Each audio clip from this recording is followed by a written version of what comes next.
As sucessivas altas do petróleo no mercado internacional preocupam especialistas do setor. E muitos acham que é só uma questão de tempo para o preço do barril bater os $100.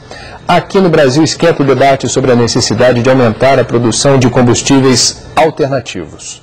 Desde 2003, a economia mundial vem crescendo acima de 4% ao ano. Para suportar um ritmo tão vigoroso de expansão, a indústria do petróleo precisa aumentar a produção diária em 1.300.000 barris de petróleo a cada ano.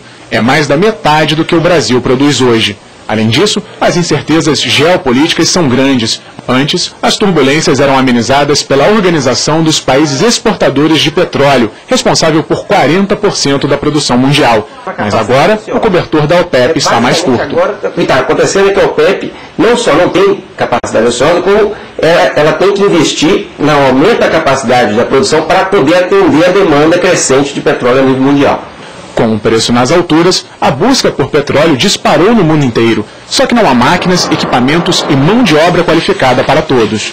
Vai aquecendo o mercado, quer dizer, a necessidade das empresas de fazerem essas descobertas, de produzirem, aproveitando a oportunidade dos preços altos, e isso, obviamente, vai demandando toda a cadeia da indústria de fornecedores de bens e serviços.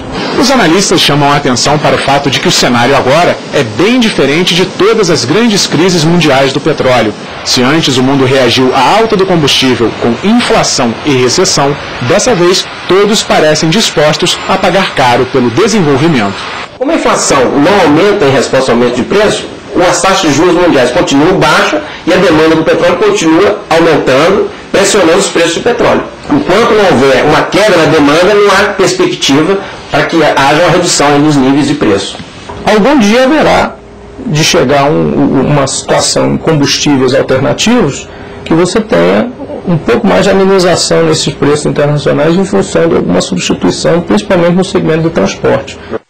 E tem comentarista novo a partir de hoje no Jornal das 10. É Sérgio Besserman, comentarista de sustentabilidade, economista, ex-presidente do IBGE, atual presidente do Instituto Pereira Passos, especialista em mudanças climáticas, vai ajudar a gente aqui a compreender os grandes desafios desse terceiro milênio, por exemplo, na área de energia, né, Besserman?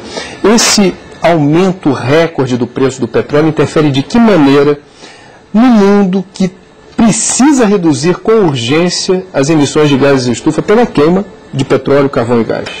Olha, ele funciona de maneira extremamente eficiente, como costuma acontecer quando o mercado sinaliza numa determinada direção. Há um estudo recente mostrando que a redução das emissões dos veículos nos Estados Unidos, tanto automóveis como carga, no ano de 2005, por conta do aumento do preço do petróleo, foi de 3% em um único ano, a maior dos últimos 20 anos. E de 2005 para cá o petróleo subiu ainda mais.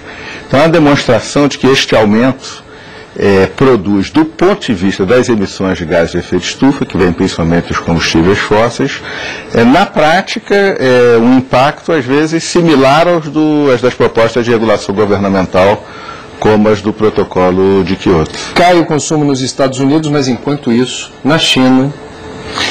Essa é a grande questão. Quer dizer, na verdade, prevê-se hoje em dia, até meados do século, um aumento de 50% nas emissões decorrentes dos combustíveis fósseis, principalmente quando se projeta as taxas de crescimento de China, Índia e também México, Brasil, Rússia, outros países, Argentina, outros países crescendo, mas principalmente China e Índia.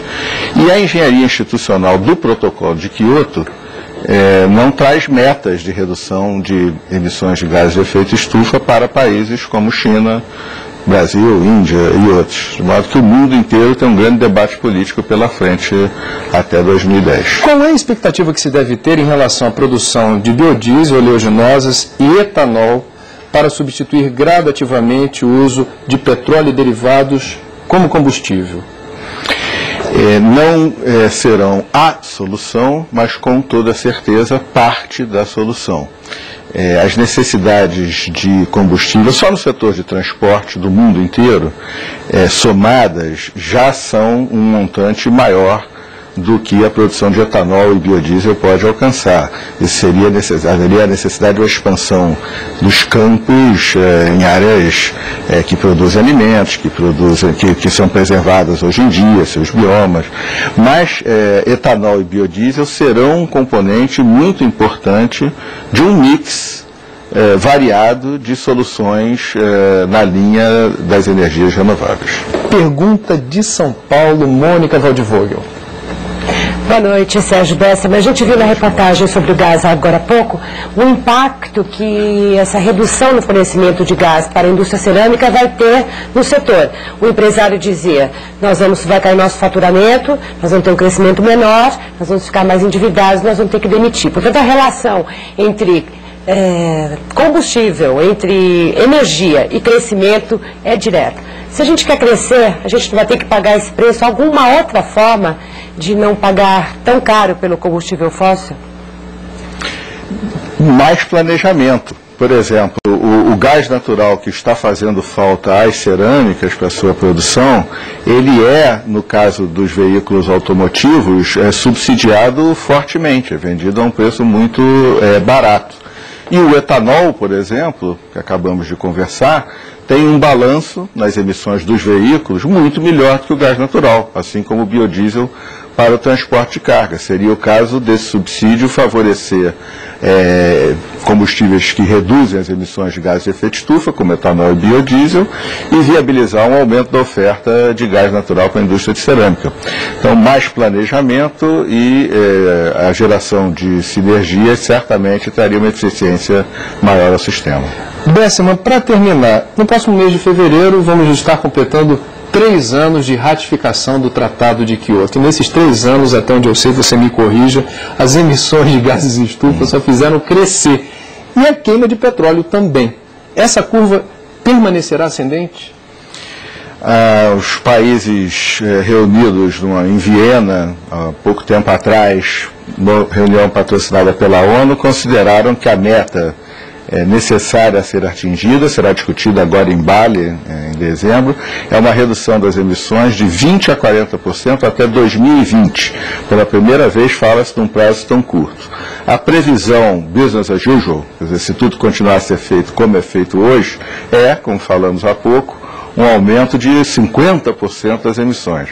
Entre um aumento de 50% e uma redução de 20%, 30%, talvez 40%, viveremos negociações muito duras, conflituosas e tempos muito interessantes. Sérgio Bessemer, comentarista de sustentabilidade do Jornal das 10, muito obrigado pela sua presença. Boa noite, André, Mônica, e boa noite a todos.